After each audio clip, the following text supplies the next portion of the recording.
ఒకడే రుద్రుడు సకలం పితడే ఇక రెండవ వారెవరు లేరు ఒకడే రుద్రుడు సకలం పితడే ఇక రెండవ వారెవరు లేరు.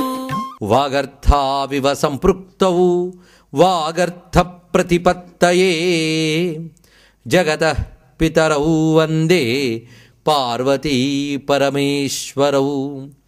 నమో మహద్భ్యో ఋషిభ్యో గురుభ్యో నమః. దూరాల్లోని దగ్గరతనాలు ఆ రోజుల్లో తిరిగిందండి ఆ తల్లి. అక్కడి నుంచి కైలాసానికి బయలుదేరింది. అయ్యా ఆ మార్గం ఉంది, ఆ మార్గంలో కష్టపడి వెళ్ళింది. చిత్రం ఏంటంటే కైలాస సమీపానికి వచ్చింది. కానీ ఇందరు నయనార్లలో కైలాసానికి సక్సెస్ఫుల్గా వెళ్ళిన ఆవిడ ఒక్క ఆవిడే, ఇంకెవరు వెళ్ళలేకపోయారు. ఇది ఒకటి ఇవిడ ఒక్కరే వెళ్ళగలిగారండి.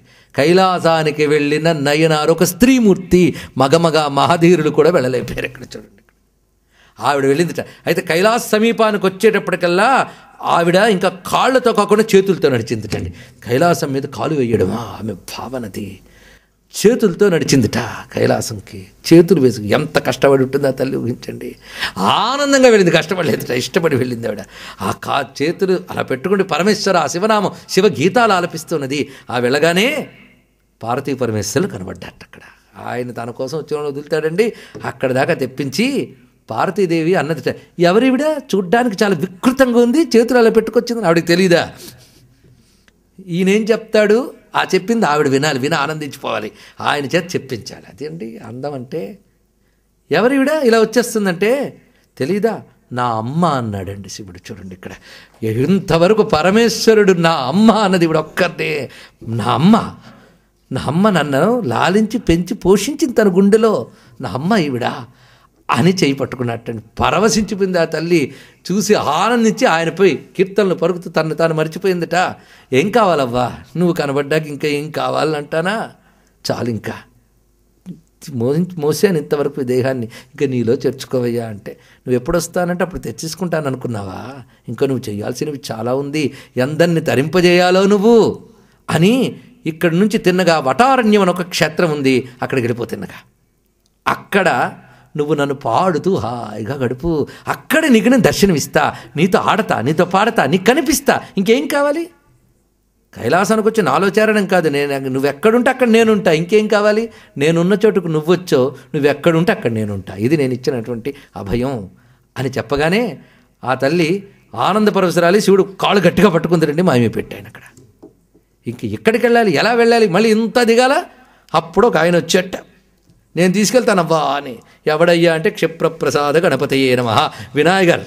ఆయన వచ్చేట, అవా నేను తీసుకెళ్తానని శివుడి దగ్గరికి తీసుకెళ్ళడానికి ఈయనే గట్టివాడండి. గట్టితోడు ఇంకేం కావాలి, నేను తీసుకెళ్తానవ్వా అన్నట్ట. శ్రమ లేకుండా తీసుకొచ్చేట. ఎక్కడికి? వటారణ్యం. దాన్ని ఇప్పటికీ అలంగక్కాడ్ అంటారు. దీన్ని తమిళనాడులో క్షేత్రం ఉంది అలంగక్కాడ్. అక్కడ ఆవిడ అడిగింది ఏంటంటే, కైలాసంలో నీ నాట్యం గురించి అందరూ చెప్తారు, కైలాస సభలో నీ నాట్యం చూడాలన్నది నీకు అక్కడ చూపిస్తానని అడిగి. అలంగక్కాడికి రాగానే ఆ గర్భగుడిలోకి ప్రవేశించింది. ఎవ్వరూ లేరు. అద్భుతమైన కైలాసం అక్కడ దర్శనమిచ్చింది. అక్కడ అమ్మ పార్వతీదేవి అక్కడ కూర్చుని ఉన్నది. చుట్టూ కూడా ప్రమదగణములు ఉన్నారు, విష్ణువాది దేవతలు ఉన్నారు. వాళ్ళ మధ్య పరమేశ్వరుని నాట్యం చేస్తూ ఉన్నాడు. కైలాసే కమనీయ రత్న రచితే కల్పద్రుమూలి. ఆ దివ్యమైనటువంటి స్థలంలో కైలాస శైల భవనీం త్రిజగజ్జనిత్రీం గౌరీం నివేశ్య కనకాంచిత రత్నపీఠే నృత్యం విధాతుమభివాంఛతి శూలపాణి దేవా ప్రదోష సమయేను భజంతి సర్వే. అక్కడ అమ్మవారు సింహాసనం మీద అధ్యక్ష స్థానంలో కూర్చున్నట్ట. పరమేశ్వరుడు నాట్యానికి సిద్ధమై వచ్చాడు. చుట్టూ నట్టువాంగ ఉంది, మనందరం చూద్దాం ఎలా ఉన్నదో. వాగ్దేవి ధృతవల్లకి శతమఖో వేణుం దదత్ పద్మజస్థాలోన్నిద్రకరో రమా భగవతి గేయ ప్రయోగాన్విత విష్ణు సాంద్ర మృదంగ వాదన పటు దేవా సమంతాత్ శివం సేవంతే తమను ప్రదోష సమయే శంభుం భవానీపతిం శంభుం భవానీపతిం. ఆ పరమేశ్వరుడు నాట్యానికి సన్నద్ధుడు కావాలని వాగ్దేవి ధృతవల్లకి సరస్వతీదేవి వీణ పట్టుకుందటండి. శతమఖో వేణుం, ఇంద్రుడు వేణువును పట్టుకున్నాడు. దదత్ పద్మజస్థాలహ, బ్రహ్మదేవుడు తాళం వేస్తూ ఉన్నాడు. రమా భగవతి గేయ ప్రయోగాన్విత, లక్ష్మీదేవి గానం చేస్తున్నది. విష్ణు సాంద్ర మృదంగ వాదన పటు, విష్ణుమూర్తి మృదంగం మ్రోగించుతున్నాడు. ఇలాంటి సమయంలో పరమేశ్వరుడు నాట్యం చేస్తున్నాడు. అమ్మ దర్శిస్తోంది పునీతవతి. ఆ తల్లి అడెనమ్మా శివుడు పడెనమ్మా భవుడు, తలపైన చదలేటి అలలు తాండవమాడ, అలల త్రోపుడుల నెల పువ్వు కదలాడ, అడెనమ్మా శివుడు పాడెనమ్మా భవుడు. స్వామి యొక్క దివ్య నాట్యాన్ని చూసి పరవశించి ఈ తల్లి పదిగములు పాడుతోంది, రకరకాల పదిగములు, పైగా రకరకాల నాట్యాలు చూపించట. ఒక్కరోజు కాదండి, ప్రతిరోజు ఇదే దినచర్య. ఈమె ఎప్పుడు వెళితే అప్పుడు రకరకాల భంగిమలతో రకరకాల నాట్యాలు. ఒక్కొక్కప్పుడు వంగిపోయి ఉన్న శివుణ్ణి ఆవిడ వర్ణించింది, దుముకుతున్న శివుణ్ణి వర్ణించింది. ఆ పదిగములు ఆమె రచించినవి ఇప్పటికీ లభ్యమవుతున్నాయి. కారిక్కాల అమ్మని రచించినటువంటివి ఎన్ని రకాల శివనాట్యాలో ఆ తల్లి వర్ణించి చూపించింది. అనంత నవరత్న విలసత్ కటక కంకణ జలంజల జలంజల రవం, ముకుంద విధి హస్తగత మర్దళ లయధ్వని ధిమిధిమిత నర్తిత పదం, శకుంతరత బర్హిరత నందిముఖ దంతిముఖ భృంగిముఖ సంగ నికటం, సనంద సనక ప్రముఖ వందిత పదం పరచిదంబర నటం హృది భజ, పరచిదంబర నటం హృది భజ. ఆ పరమేశ్వరుడు యొక్క నాట్య వైభవాన్ని చూస్తూ పరవశించిపోయి ఆ తల్లి కీర్తన పాడుకుంటూ అలా క్రమంగా శివైక్యాన్ని పొందింది ఆ తల్లి అక్కడ. అందుకు ఆయనే వచ్చి ఆవిడ కోసం నాట్యం చేశాడు. కైలాసాన్ని ఆవిడ దగ్గరికి దించినటువంటి స్వామి. అందుకు కారైక్కాలమ్మన్ ఆవిడని అనుగ్రహించినటువంటి దివ్యమైన చరిత్రని చెప్పారు. ఇలా పరమేశ్వరుడు ఎవరెవరిని ఎలా ఎలా ఆదుకున్నాడు అనే దాంట్లో అనేక మంది. అలా అప్పర్ అనేటువంటి మహానుభావుడు, ఈయన అసలు పేరు మరుల్ నిక్కియార్. ఈయనకున్న పేర్లు ఎవరికి లేవండి శివభక్తుల్లో. మరుల్ అంటే భ్రాంతి, నిక్కియార్ అంటే తొలగించేవాడు, భ్రాంతి తొలగించేవాడే నేను పేరు. దీని సంస్కృతం ఉపమన్యువు అజ్ఞాన భిత్ అని పేరు పెట్టాడు ఈయన్ని, మరుల్ నిక్కియార్. ఈయన తిరువారూరులో పుట్టాడు. తిరువారూరు అంటే త్యాగరాజస్వామి వారు పుట్టినూరు, ముత్తుస్వామి దీక్షితుల వారు పుట్టినూరు, శ్యామశాస్త్రి గారు పుట్టినూరు, త్యాగరాజేశ్వరుడు వల్మీకేశ్వరుడు వెలిసినటువంటి ఊరు అక్కడ. ఆ ఊరిలో పుట్టినటువంటి మహానుభావుడు ఈయన. క్రమక్రమంగా శివభక్తుడై శివుడి చేత తిరునావుక్కరసు అని పేరు పొందాడు ఆయన. అంటే వాగీశుడు సంస్కృతంలో, వాక్కులకు ప్రభువుట. ఆ శివుడిచ్చిన టైటిల్ అండి వీళ్ళందరికీ తిరునావుక్కరసు. ఈయన తండ్రి పేరు పొగళనార్, తల్లి పేరు మాదిని. వీళ్ళకిద్దరి సంతానం తిలకవతి అనే స్త్రీ, ఈయన గారు అన్న అక్క తిలకవతి ఈయన. అయితే ఈ తల్లిదండ్రులు ఈ తిలకవతికి మంచి సంబంధం చూశారటండి. మంచి రాజభటుడితో సంబంధం ఫిక్స్ చేశారు. కానీ ఆ సమయంలో పెళ్లికి ముందు యుద్ధానికి వెళ్ళాడు ఆయన, యుద్ధంలో మరణించాడు. పెళ్లి కాకుండానే పెళ్లి నిశ్చయమైంది. ఆ వార్త విని గుండె పగిలిపోయింది తండ్రికి, ఆయన మరణించాడు.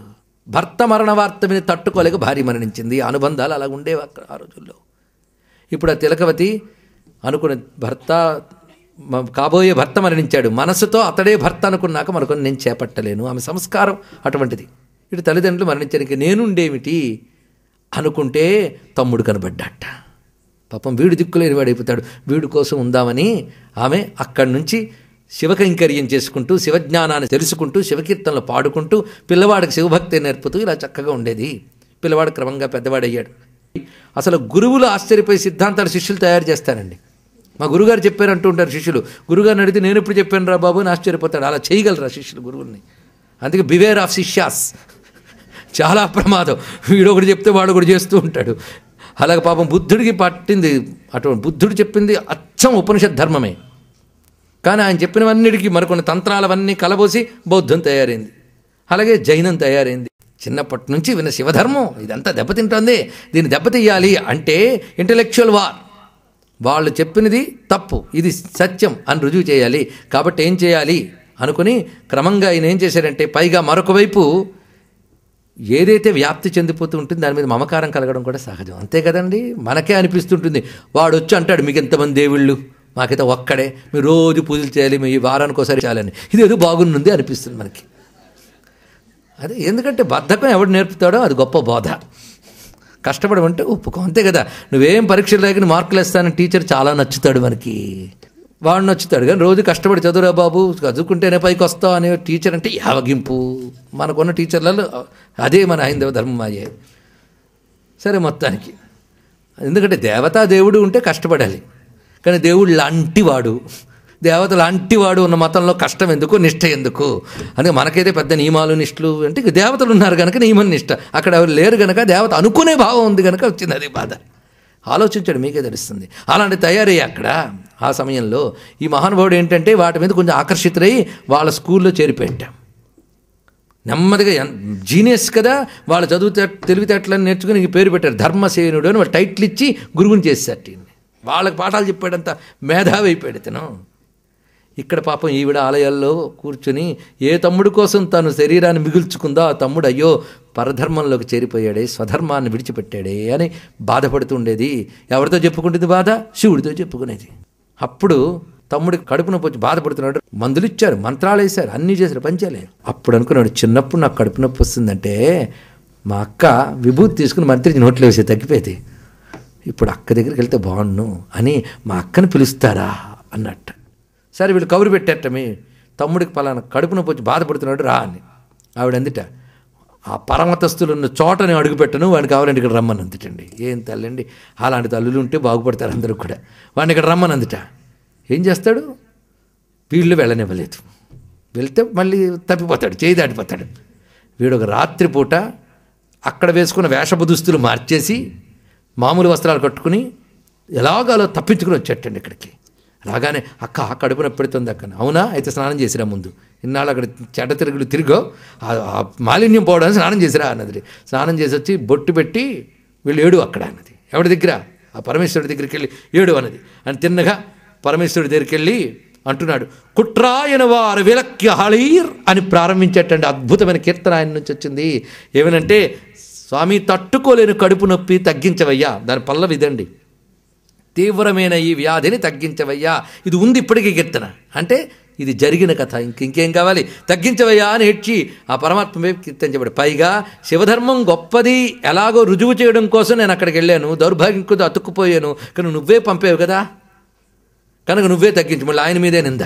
ఒకడే రుద్రుడు సకలం పితడే, ఇక రెండవ వారెవరు లేరు.